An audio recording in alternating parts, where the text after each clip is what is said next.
Between the late 1960s and mid-70s, a revolution quietly reshaped rock music, progressive rock. This movement wasn't focused on hits or radio singles, but on bold journeys into uncharted sonic landscapes. Bands blended classical grandeur, jazz improvisation, and avant-garde experimentation, crafting sprawling musical narratives. These 15 iconic tracks from prog's golden age trace the rise of a genre that redefined the possibilities of music. It's a journey marked by ambition, complexity, and fearless creativity.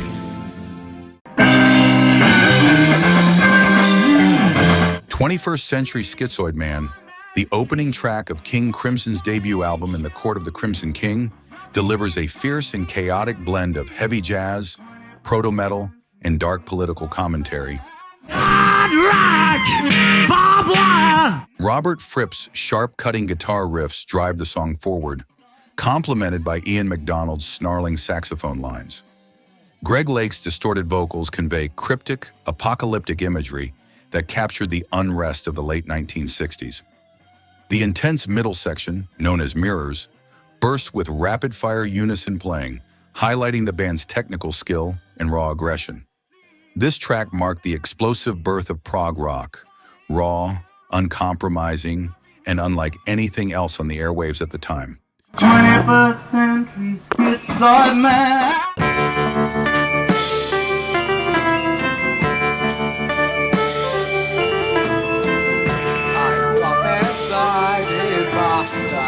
Released in October 1971 on Pawn Hearts, this 23-minute track is Van der Graaf, Generator's most ambitious studio recording. A dark and experimental suite, it tells the fragmented psychological tale of a lighthouse keeper confronting isolation, death, and fate.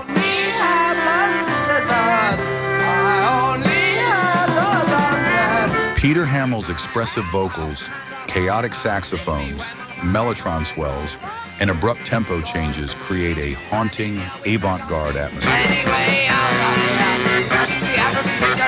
The song is divided into 10 parts, stitched together in a way that resists traditional structure.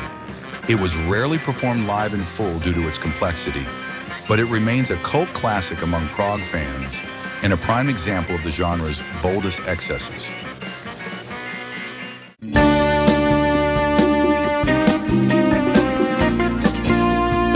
Closing their landmark album In the Land of Grey and Pink, Caravan's 9 Feet Underground is a sprawling, jazz-tinged journey through the softer, pastoral side of prog.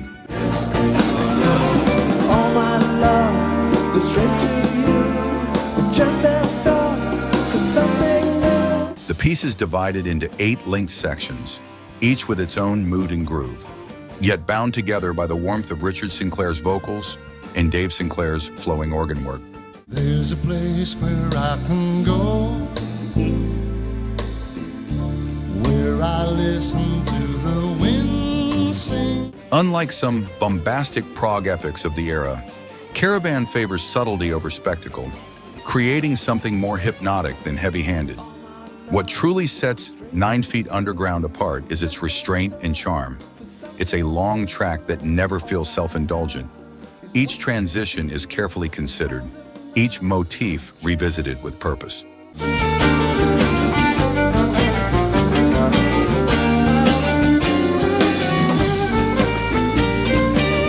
For fans of mellow, jazz-infused prog rock, it serves as a masterclass in stretching a musical idea across nearly half an hour without losing the listener's interest.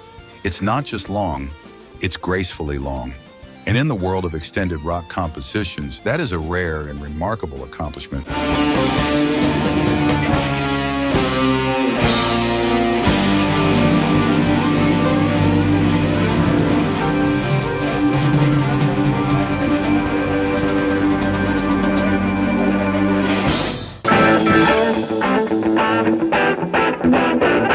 Hailing from the Netherlands, Hocus Pocus stands out as one of prog rock's most eccentric and energetic hits. The track bursts with hard rock riffs, lightning-fast drumming by Pierre van der Linden, and unexpected elements like yodeling and whistling that grab your attention from the first note.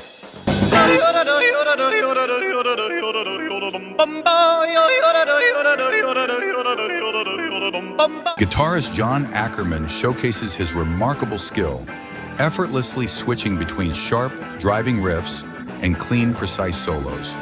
Meanwhile, Thijs van Leer's vocal acrobatics, ranging from operatic howls to playful scat singing, make this track a wildly unique entry into the mainstream charts.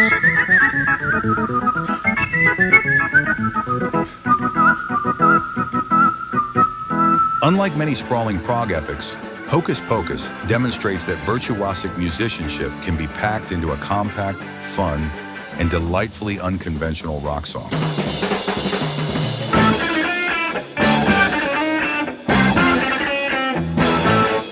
Coming closer with our eyes, a distance falls around our bodies.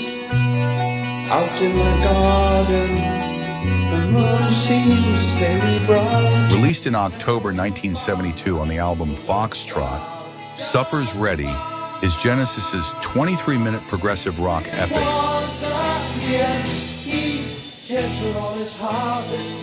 Divided into 7 parts and filled with surrealism, biblical allusions, and shifting musical landscapes, Peter Gabriel's theatrical vocals guide the narrative, while Tony Banks's keyboards and Steve Hackett's guitar explore everything from gentle balladry to complex, apocalyptic crescendos.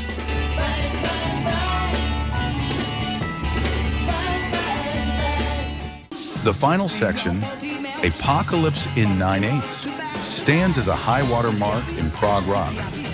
This song became a defining moment for early Genesis, showcasing the band's storytelling ambition before their shift toward mainstream success.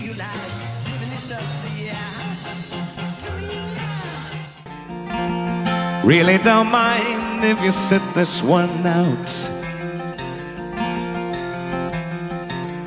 My words been a whisper, your deafness ain't a shout. Released in March 1972 on the album Thick as a Brick, this nearly 44-minute composition was Jethro Tull's satirical take on concept albums, but it became a prog rock masterpiece. Framed as a single continuous piece based on a fictional child's poem, it weaves through intricate instrumental passages, lyrical absurdity, and shifting time signatures. As a brick. Ian Anderson's flute and theatrical vocals guide the album's dynamic structure, blending folk, rock, and classical influences. To watch them all aside.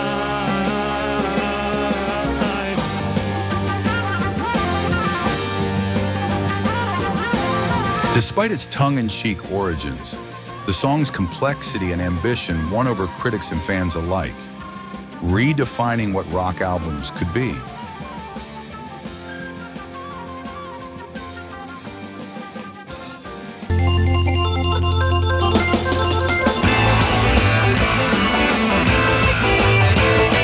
Released on September 13, 1972, as the title track of Close to the Edge, this 18-minute suite is a cornerstone of progressive rock, structured in 3 movements: the solid time of change, total mass retain, and I get up, I get down. The song moves through spiritual themes, complex arrangements, and soaring vocals. John Anderson's lyrics are abstract and philosophical, while Steve Howe's guitar and Rick Wakeman's keyboards create a symphonic feel. Close to the Edge became a blueprint for future prog acts and remains essential listening. Welcome back, my friends, to the show that never ends. We're so glad you could attend. Come inside, come inside. Emerson, Lake and Palmer, ELP's longest and most elaborate studio recording, Karn Evil 9, is a 3-part multi-movement suite that fuses rock, classical, and science fiction.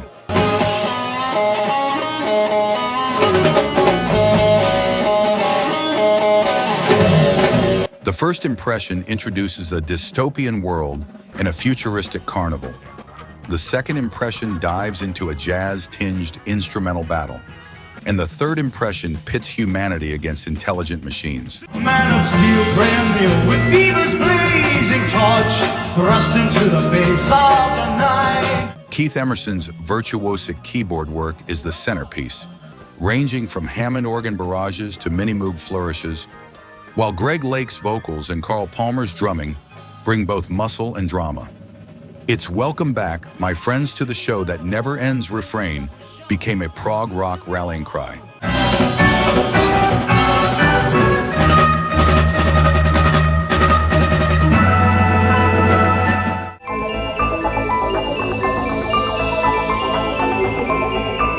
A groundbreaking solo masterpiece, Tubular Bells, marked the arrival of 19-year-old Mike Oldfield on the prog rock scene. Showcasing his multi-instrumental talents, Oldfield layered dozens of instruments himself to create a piece that journeys from eerie minimalism to sweeping, majestic climaxes.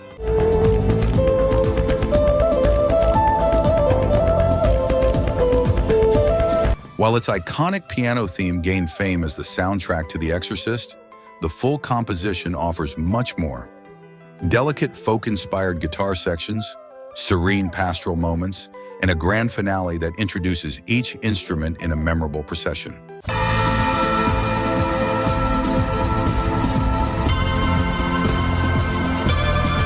Beyond its musical innovation, Tubular Bells was a huge commercial success for Virgin Records, proving there was a strong appetite for instrumental prog and extended compositions.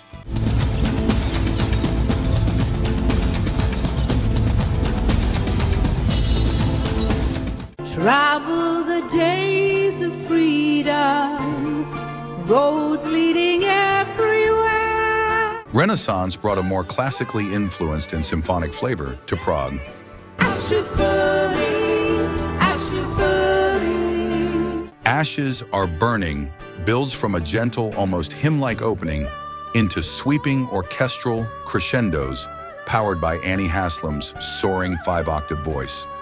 Michael Dunford's acoustic guitar, John Tout's elegant piano, and John Camp's melodic bass create a rich sonic tapestry, while the extended instrumental ending, featuring Andy Powell of Wishbone Ash on electric guitar, brings the song to a fiery climax. Ashes are burning the way.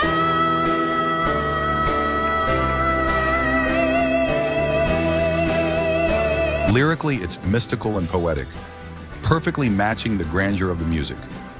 Live versions showcase extended solos and dynamic interplay, where Annie Haslam's soaring vocals elevate the mystical and poetic feel, fully capturing the band's symphonic power and passion in a more immediate way.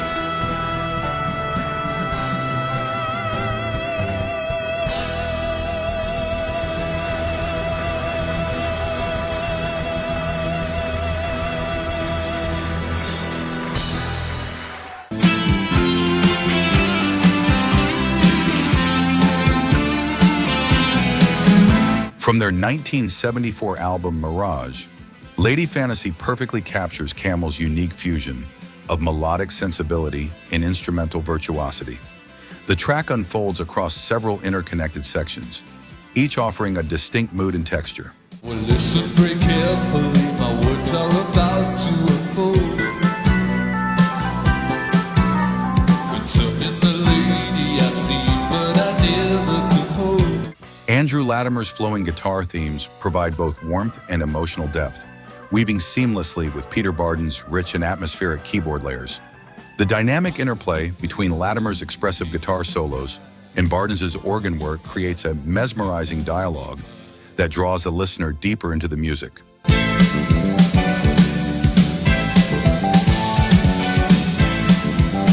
Throughout the piece, recurring melodic motifs provide cohesion and a strong emotional anchor, making Lady Fantasy not only one of Camel's signature songs, but also a beloved touchstone for fans of melodic progressive rock. Its balance of technical skill and heartfelt expression highlights the band's ability to craft music that is both intellectually engaging and deeply moving.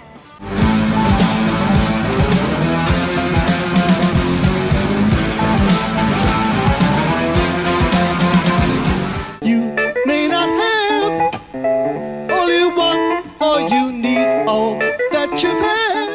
Gentle Giant were the masters of complex counterpoint and rhythm.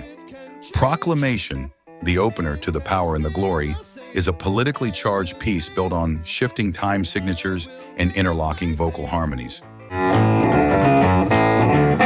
The situation we are in at this time. Kerry Minier's clavinet grooves and Derek Schulman's commanding vocals create a tense, almost mechanical feel, reflecting the album's themes of power and corruption.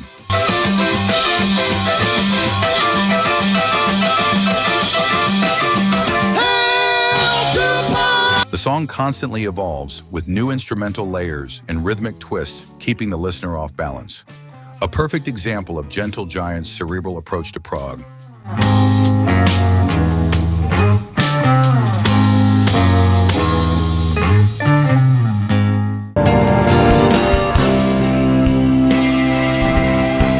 Shine on You Crazy Diamond is Pink Floyd's haunting tribute to founding member Syd Barrett, whose visionary creativity helped shape the band's early sound before mental illness and drug use led to his departure in 1968.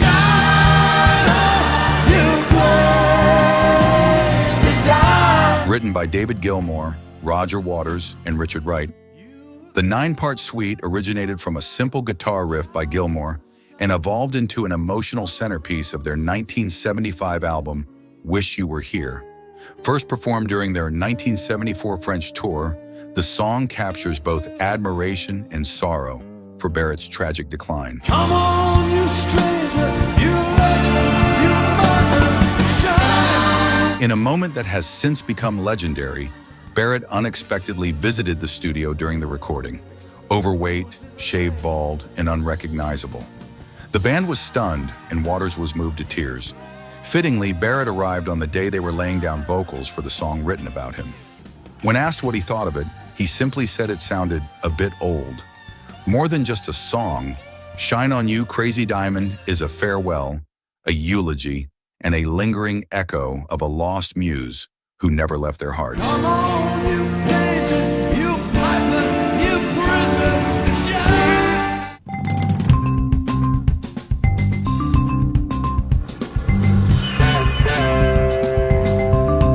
From the 1975 album One Size Fits All, Inca Roads showcases Frank Zappa's masterful blend of complex jazz rock, surreal humor, and virtuosic playing. The song opens with a striking marimba and vibraphone dialogue before shifting into dazzling guitar solos and intricate ensemble sections. Then a vehicle, fly along the mountain. Lyrically, it humorously tackles UFO theories and ancient civilizations with a mix of absurdity and precision. Zappa's famous guitar solo, taken from a live performance and seamlessly inserted into the studio track, is both technically impressive and emotionally expressive. Altogether, Inca Roads stands as a shining example of Zappa's adventurous spirit and musical innovation.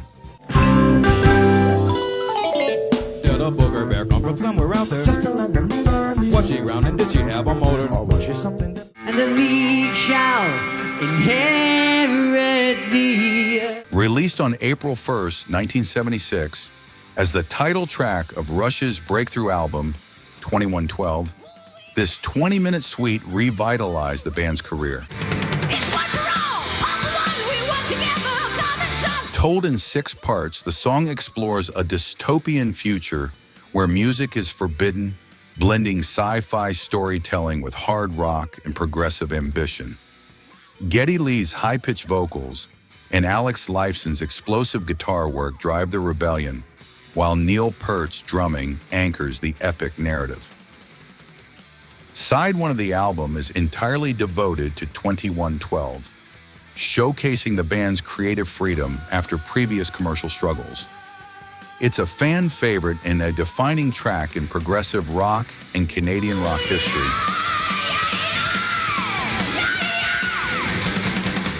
From the fiery birth of prog in 1969 to the polished epics of the mid-70s, these 15 tracks reveal how far rock music could stretch when artists broke the rules and pursued bold ambition. Some of these bands achieved commercial success, while others became cult favorites. Together, they created a genre that still inspires musicians around the world. even after more than 50 years. Prog rock wasn't afraid to be big, strange, and daring, and that's exactly why it remains celebrated today. Schizoid man.